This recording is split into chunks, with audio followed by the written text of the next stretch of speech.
Hey there, subscribe to my channel, and also press this bell icon so you never miss any new updates, cause whenever we upload new video you will get a notification on your phone.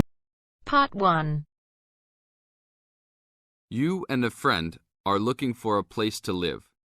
You have a list of places and go to see a rental agent to check on a number of points. Listen to the conversation between your friend and the rental agent and complete the list. First, you have some time to look at questions 1 to 7.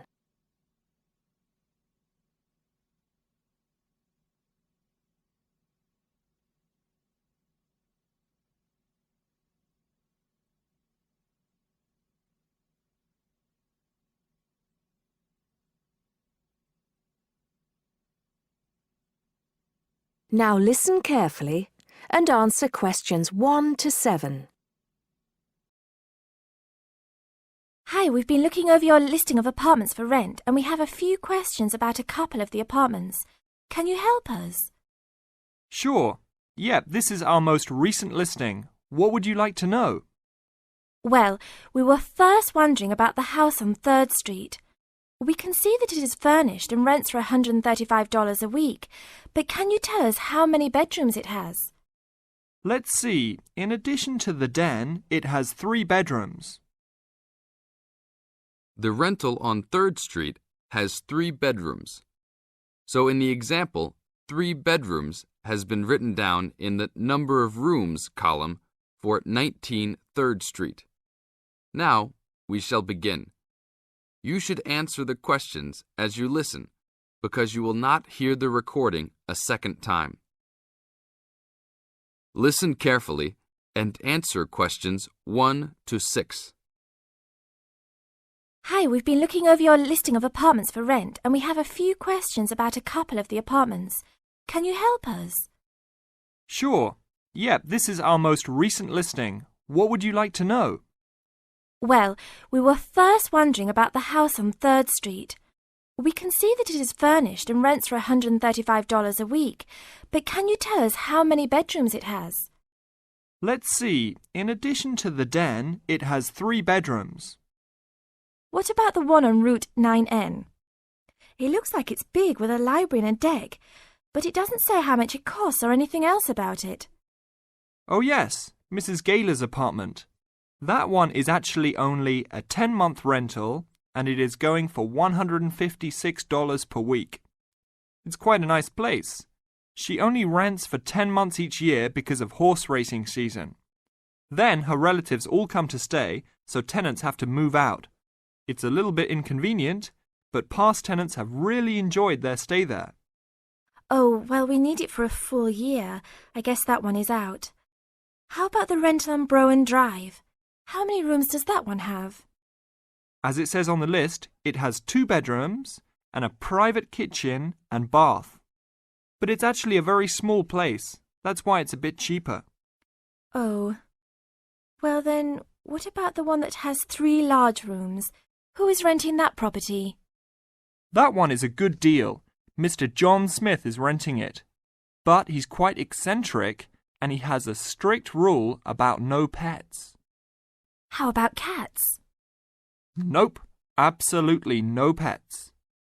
Well then, how about this studio apartment rented by Mr. Bo Jensen? How is that one? That ad is actually a bit deceptive. The studio apartment is the whole upper floor of an older house. It's actually very large and, at $45 a week, quite affordable. And it's near campus. I think I'd like to check that one out. Do you have a telephone number that we can call? It's not on the list? Oh, it isn't. Here it is. You should ring area code 518 and then 543-7790. Thanks. I think I'll call on that one first. Your friend decides that he would like to talk to Mr. Bo Jensen. Before you hear the rest of the talk, you have some time to look at questions 8 to 10.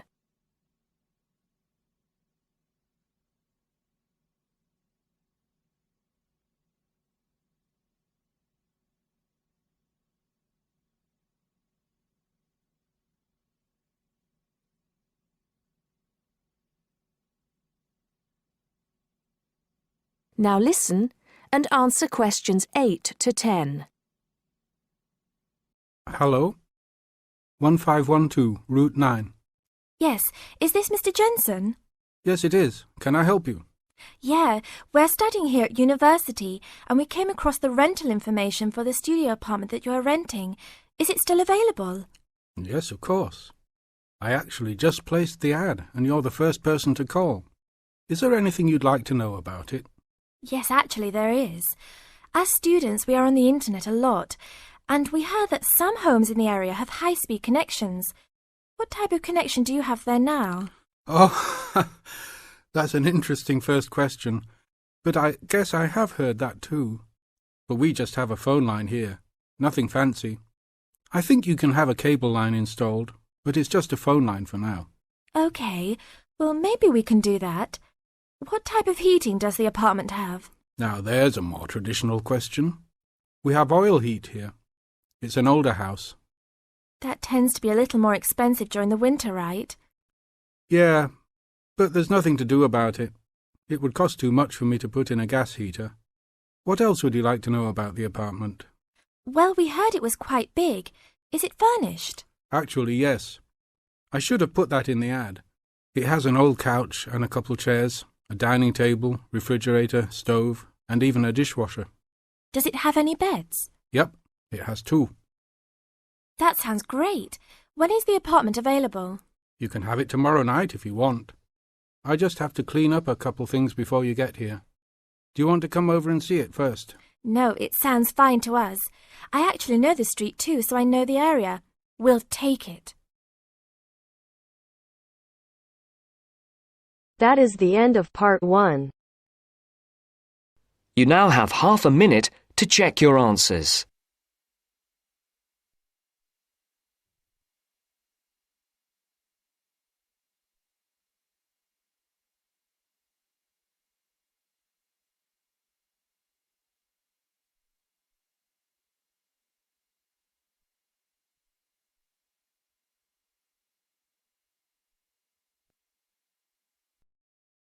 Now turns to part 2. Part 2. Listen to a man talking to a group of people at a weekend work conference in a hotel. First, look at questions 11 to 14.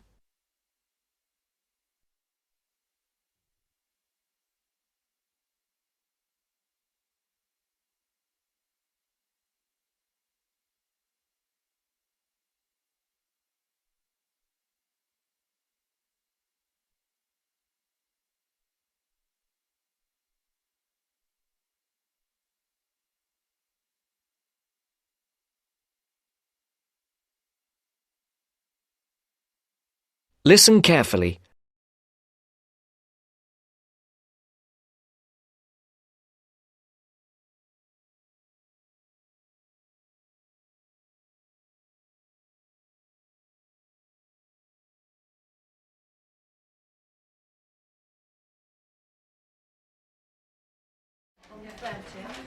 Okay, can everyone listen again now, please?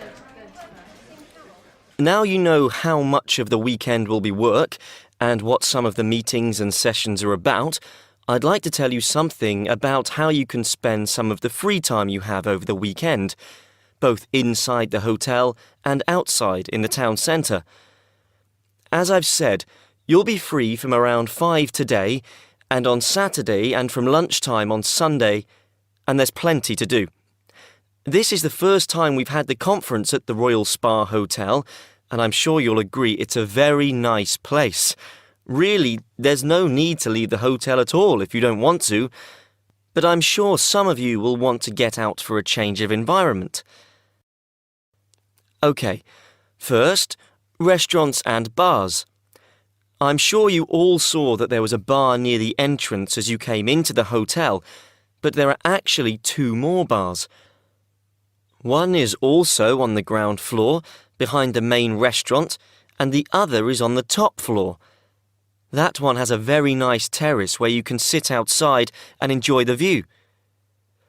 That bar is for hotel guests only and is usually a bit quieter.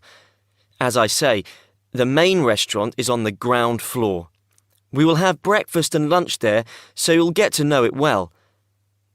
There is also a smaller restaurant for coffee, sandwiches and snacks on the 3rd floor, and that is also only for hotel guests. There is a gym and health club in the basement. The gym has a good range of equipment and is open from 7 a.m. I know some of you were talking about a swimming pool, but unfortunately there is no swimming pool. I will tell you where there is a pool close to the hotel in a moment.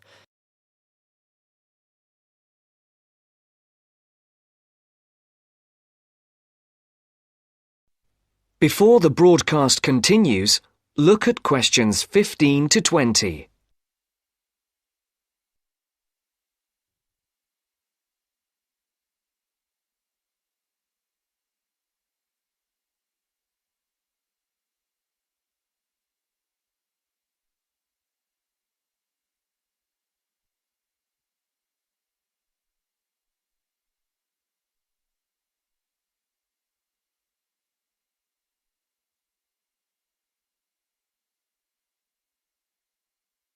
You will now listen to the second part of the talk. Now, I hope to see some of you around the hotel over the weekend, but I'm sure you will want to get out and see the town at some point. If you'd like to look at the map on the screen, I'll show the area around the hotel. There is a map of the town centre in your welcome pack too. OK, you can see the hotel here in the middle of the map, and the main entrance here at the top in Carlisle Street. OK, that swimming pool I promised to tell you about is here in Cromwell Road. If you turn right out of the hotel, it's about 10 minutes up the road in the 3rd Street on the left. It's open until 7 p.m. and until 5 on Sunday. There's a very nice park here to the north, again about 10 minutes away. In the middle of the park is a boating lake, so if the weather's good on Sunday, it might be a nice way to relax. If you want to see a movie this evening or on Saturday night, the cinema is here, in the High Street. Come out of the hotel and turn left. The High Street is only 3 minutes away. The cinema is here at the top of the street, next to a fairly large car park. Now, restaurants. There is a good Chinese restaurant in the middle of the High Street, here on the right. It's directly opposite the town hall. It's called the White Orchid. Another very nice restaurant is Leonardo's. It does Spanish and Mexican food. It's here, at the bottom of the High Street. So, turn left at the end of Carlisle Street, walk down for 5 minutes, and you'll see it on the other side of the road. I went to Leonardo's last time I was here, so I can recommend it. Now, if anyone wants to see some live music, there is always a jazz band playing at the Pink Coconut. Yeah, that's right, the Pink Coconut. That's here, in a little street behind the hotel. The street name is not on the map, but it's easy to find. Turn right out of the main entrance, and then take the first right to go back round to the back of the hotel. So, I think that's everything. Please ask me if you have anything else. That is the end of part 2. You now have half a minute to check your answers.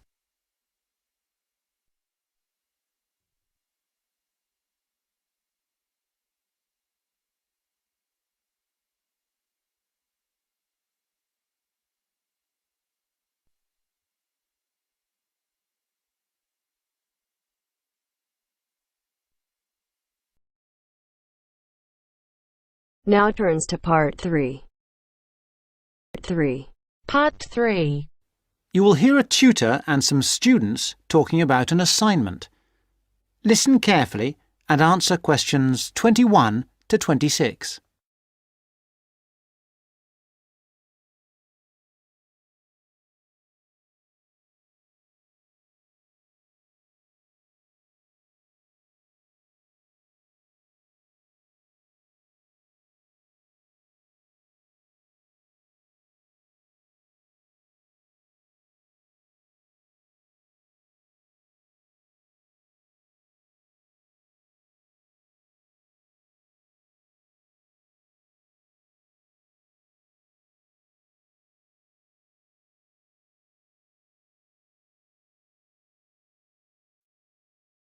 Come in. Sit down. Good to see you. Hello. Hello.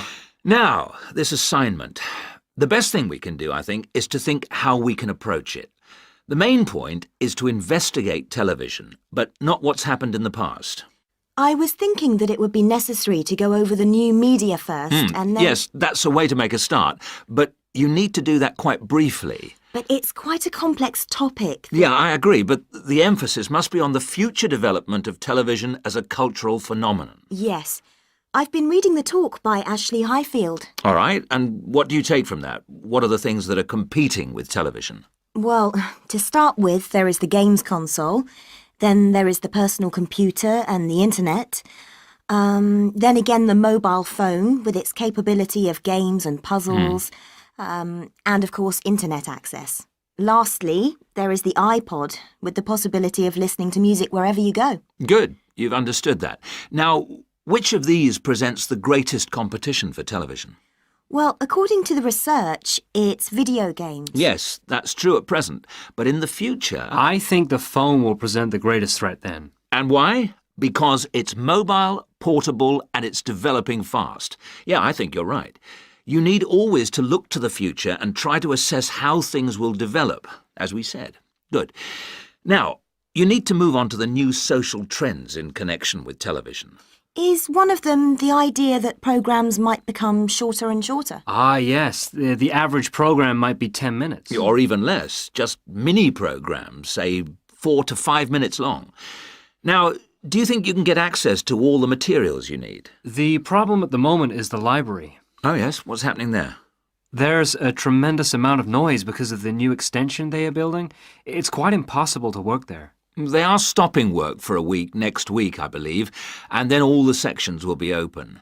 There's a hold-up because some roof tiles have not arrived, so there'll be peace for that week. But then after that, the media studies section will be closed for a week, and all the noise and dirt will start up again. Yes, the sociology section will be open, and there's some good stuff there for you on this topic, and it's further away from the noise.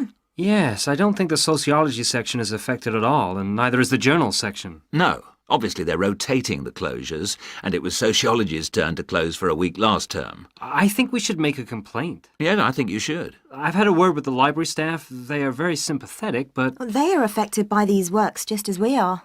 If I were you, I'd make a complaint directly to the premises committee. They only meet once a year, but in fact, I know they're having a meeting next Tuesday. You might like to make contact with them, but don't say that I suggested this. Yes. But the Students' Union might be better since they are independent of the university. That's true, but I can't imagine that people haven't already approached them about this. Let's try the premises committee. Good idea. Why not? OK. Now, don't forget I need a copy of your dissertations by email and 2 copies in print, that is, on paper. If you give the reprographics office 24 hours' notice, they'll make copies for you. And if you give them my details, they'll send those copies directly to me. They won't send copies to you, so you'll need to take your own copy personally from them. Good. Any questions? Before you hear the rest of the talk, you have some time to look at questions 27 to 30.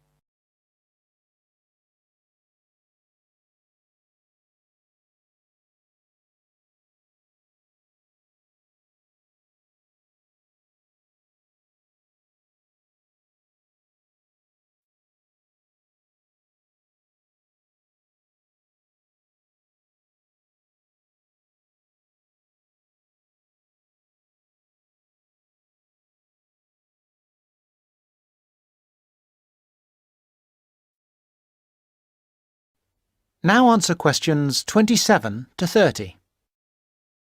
One little thing was just that I wondered whether we should actually talk about that famous website.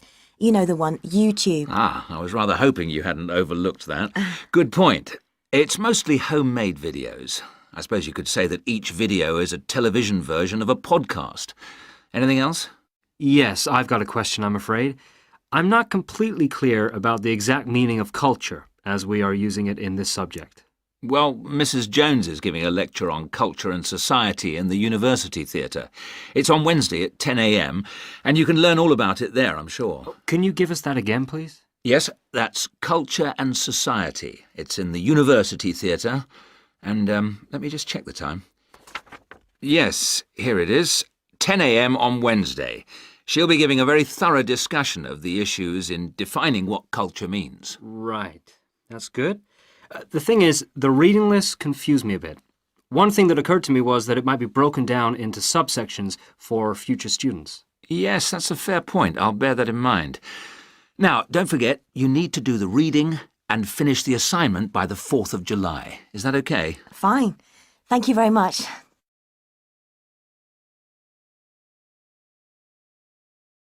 That is the end of part 3. You now have half a minute to check your answers.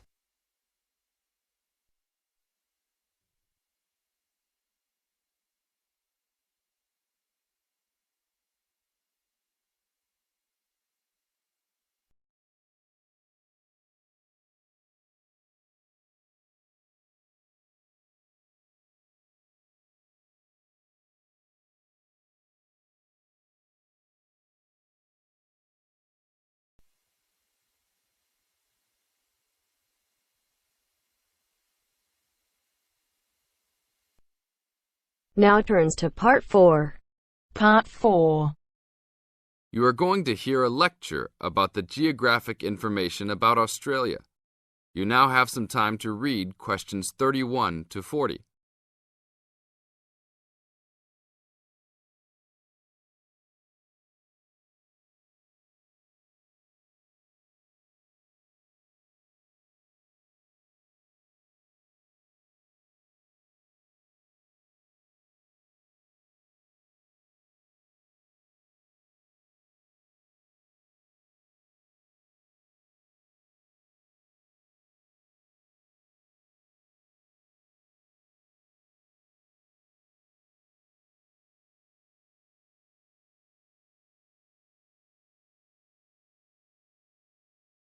Now listen to the lecture and answer questions 31 to 40 by choosing the best answers from the choices.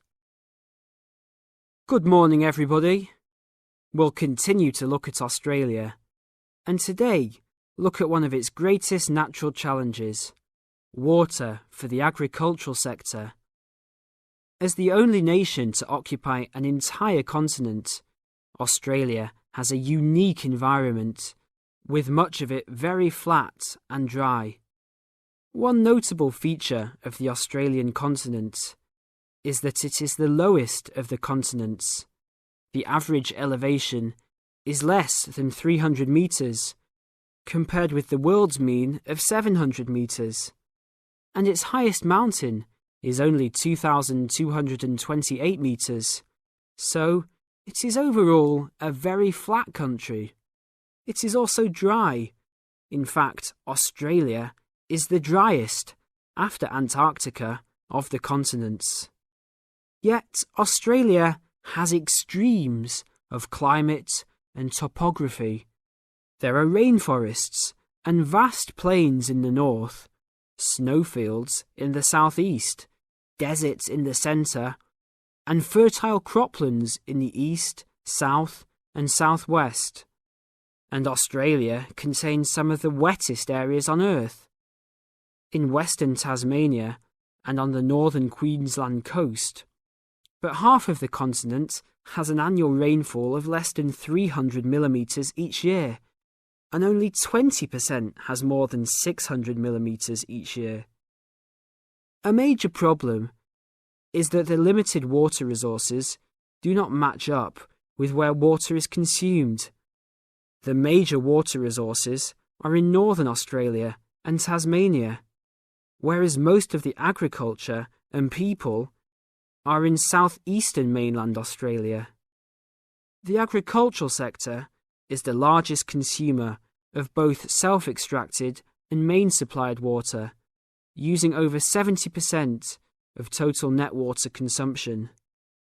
Electricity and gas supply and water, sewerage and drainage services use notable amounts of self-extracted water.